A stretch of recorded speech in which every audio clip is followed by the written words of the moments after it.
Well, for the third episode, they decided to call it Time to Fly. Does that mean all the viewers should just fly away at this point already? Well, objectively, it's still a little too soon. This particular episode wasn't all that bad. The previous two, where you had the supposed cliffhanger of Sabine Wren being gutted with a lightsaber but then survives it.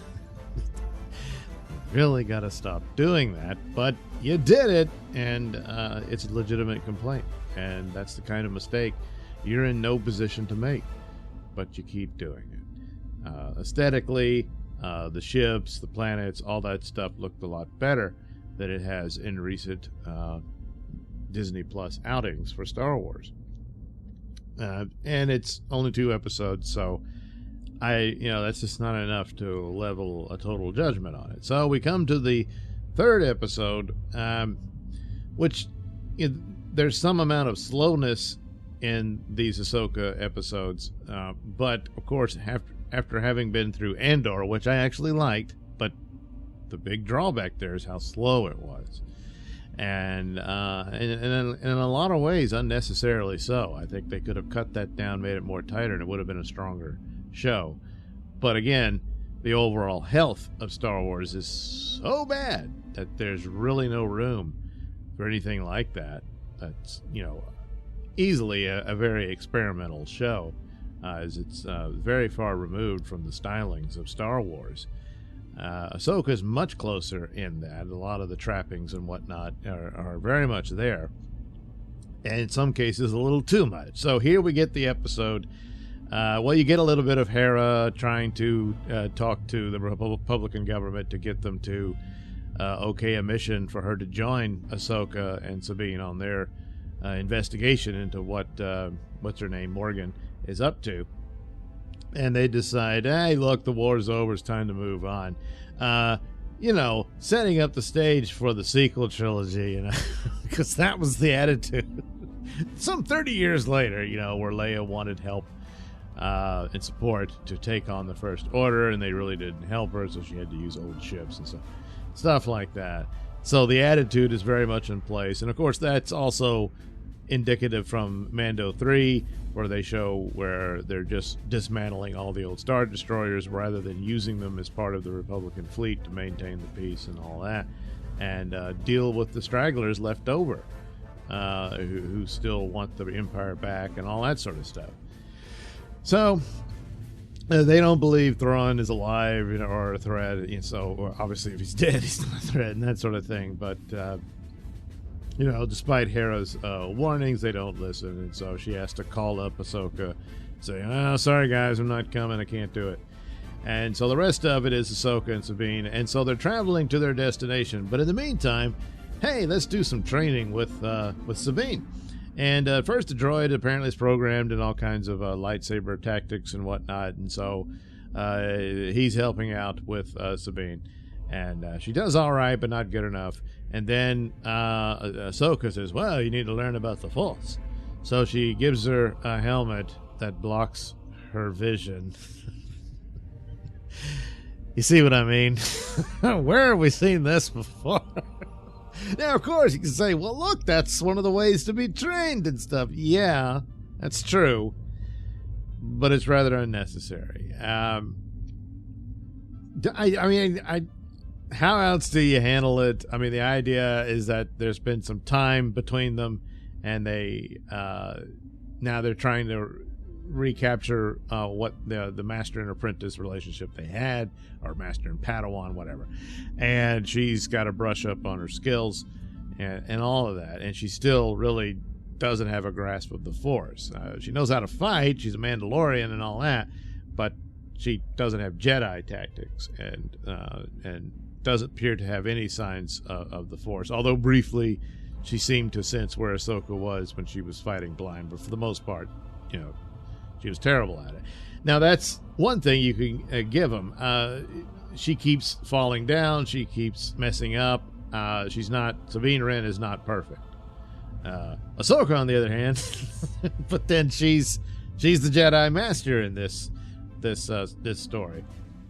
So anyway, they get to their destination, and sure enough, there's the big hyperspace ring, and they're like, oh man. And then here comes what do they call her, Shin or whatever, the psycho albino Sith girl.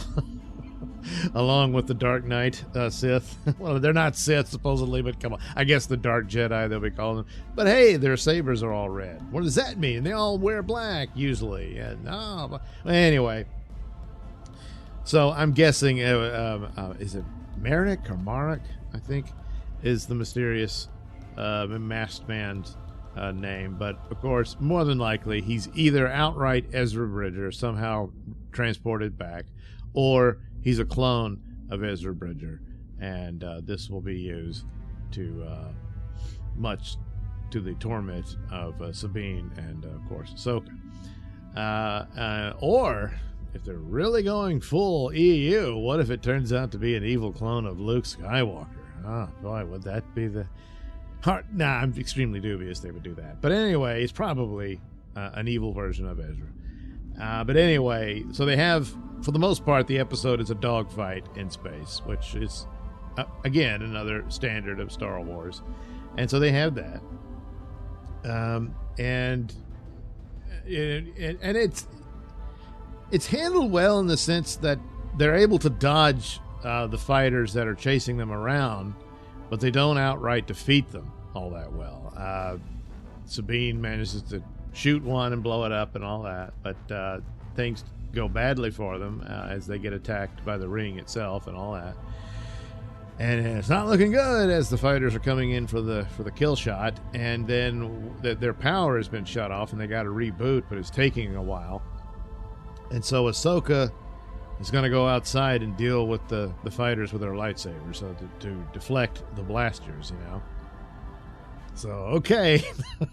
So she gets out there, and, I mean, everything's far-fetched and whatnot, but still, it's like, all right. So she goes out there, and she's in her spacesuit. But her space hoodie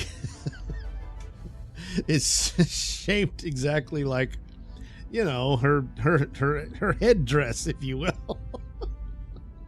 And I think, look, couldn't they have just... She's outfitted with a helmet that's extra big where she could stuff her little things in there. But it's like those socks that have toes in them, And so I was like, come on, that's stupid.